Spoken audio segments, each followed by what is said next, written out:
Valuation, just to be on the same page, what are the approaches and the methods? So the primarily the approaches to valuation are: number one is the income approach, market approach, and the asset approach. Under the income approach, we have the income capitalization method, we have the discounted cash flow method.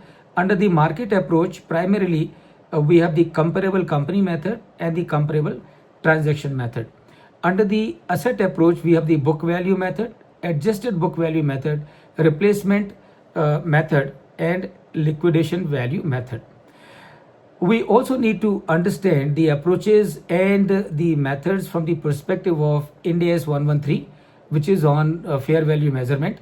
So Ind AS 113 provides a valuation hierarchy, and what this valuation hierarchy is, this valuation hierarchy is, and it says that when you want to do the valuation, first use the level 1 input. And what is level 1 input? Level 1 input is use the quoted price. Use the quoted price. So that is hierarchy number 1. Now what it also says in DS 113, it says that in case if the asset that you're trying to do the valuation is not quoted, in that case what you do, you go for the level 2 input. And what is level 2 input? Is the market based information. That means try and find out a comparable company, use the comparable company for doing the valuation of your company. And then it talks in terms of the level 3 input.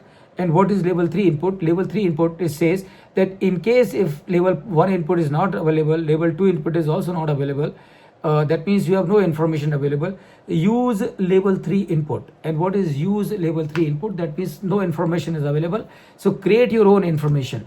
And that is where, as part of the level 3 input, we use the discounted cash flow method for the purpose of valuation of all the assets.